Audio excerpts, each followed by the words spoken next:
Hey, welcome to the Lowdown Movie Review. Today we'll be reviewing the movie Teenage Mutant Ninja Turtles 2 Out of the Shadows. Now, I've seen the first one back in 2014, and to be honest, for me, I didn't really like it that much. I rented it and I tried to watch it a few times. Just wasn't feeling it, maybe because the storyline was a little different and the turtles weren't in there that much, and it just wasn't. At the end they started to get some action with the snow scene and the elevator scene, but all in all, I was kind of disappointed with that one. I'm a big '90s fan of the original series, the cartoon. Remember that, and then also even the '90s movies, the Teenage Mutant Ninja Turtles. One, two, and then three. The third one was kind of weird, but I still liked it back then. So, but this one, Out of the Shadows, is actually a very big improvement, and I like this one a lot. I mean, when I started off watching it, I was like, man, this is gonna be fun. You know, I might be giving this a B plus.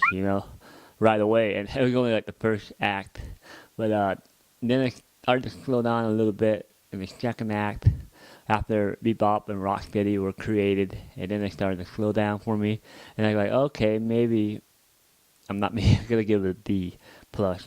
So it slowed down a little bit, and then it caught back up.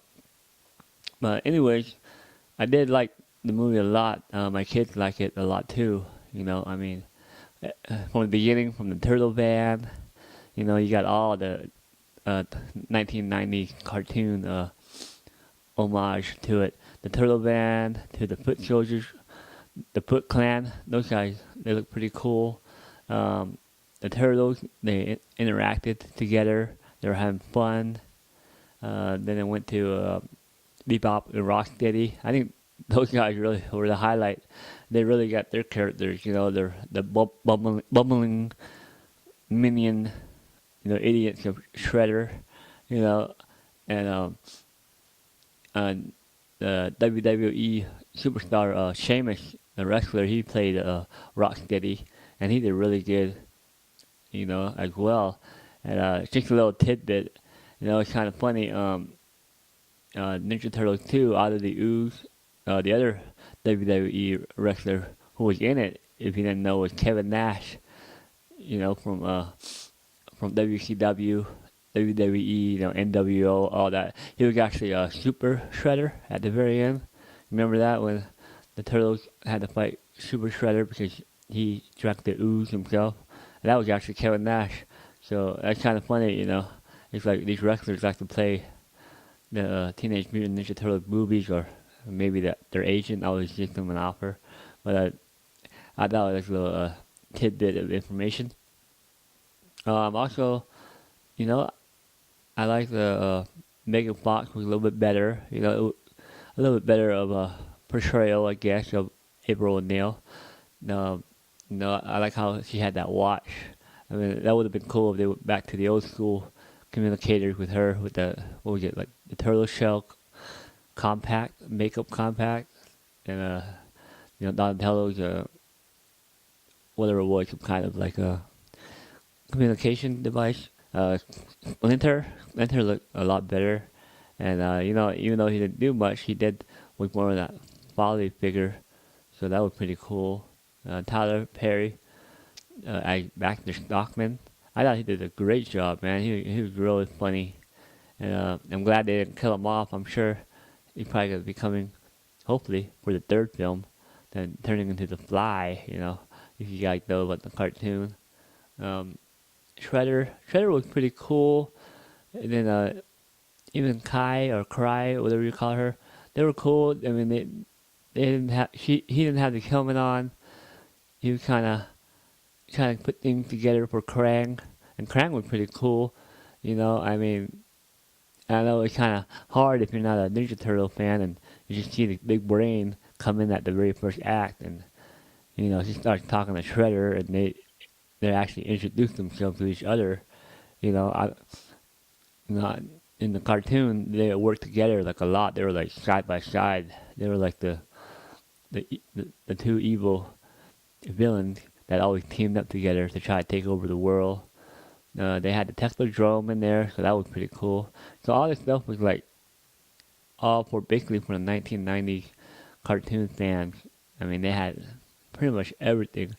I mean, every cameo. I mean, the April O'Neil who played in the 1990s, she was in there, but her part got cut out. I seen it in the deleted scene, but I see why they cut it out. But I wish they would have used her somehow, put it in there, just even a quick cameo. Cause the one that was in the deleted scene was a little long, and yeah, I could tell it didn't fit the story. It was kind of just another plot, but that would have been cool if they would have added that in there. Um, like I said, Bebop and Rocksteady, man, they got them perfect, you know.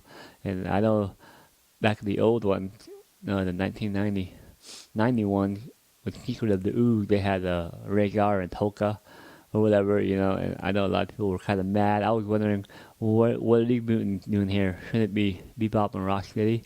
But I guess they had some like legal issues or something. They couldn't use those characters at that time. But hey, it worked out now. And they look pretty good, you know. I mean, they were having fun. I mean, they were just like laughing the whole time, doing their little jokes. Even when they were getting transformed, for a minute there, I was like, "Oh, this is gonna look kind of crazy," you know. But then they started laughing right away after they got transformed, so that was cool. So they kept that. Krang was pretty good, you know. He didn't really do too much at the end. I really didn't like it though. Let me give you my negative. I didn't really like it that he froze Shredder like at the very end. They thought they were gonna start working together, become a team like in the cartoon, but basically Krang said, "Nah, I'm gonna take over Shredder and I'm gonna betray you," basically. So I was like, "Oh man, you know, maybe they're setting up for a third movie." That seems like a lot of setup in this movie for the third movie. I mean, Krang, they fought him a little bit, and then they kind of threw the Technodrome back into the portal, and you know, when Krang said, "Oh, I'll be back," so it sounds like a lot of setup for the next movie. Yeah, like I said, all the turtles were good. Leonardo, Raphael, Donatello, Michelangelo, you know, they all portrayed their characters pretty good. You probably have a good time with it, you know. You know, like I said, my kids enjoyed it, and they were watching it the whole time, and that would be something I would want them to see. Like, hey, this is what. Well, actually, the cartoon would be what we've been watching. Like, hey, this is what I used to watch when I was a little kid, the '90s cartoon, and now it's live action, and for the most part, they captured it pretty good. I'm trying to think of anything else. Oh, Casey Jones with Stephen Amell from Arrow, I guess.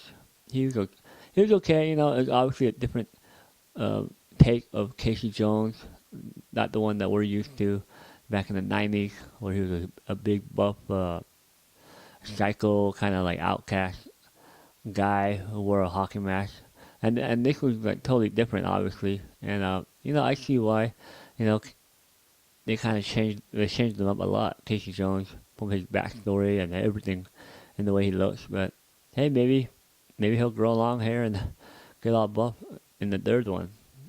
You know. Also, they had the homage to Vanilla Ice. So again, Secret of the Ooze. You know, he had that song, "Go Ninja, Go Ninja, Go." So that was pretty cool. You know, a little quick shout out to him. Also, I like the end credits when they played the 1990s theme song to Teenage Mutant Ninja Turtles. That was pretty cool. That was kind of like the icing on the cake, I guess, for all the fans. Overall, my review, I will give it a maybe B minus, C, somewhere around there. It all depends, if you know much about the cartoon and you're a big fan.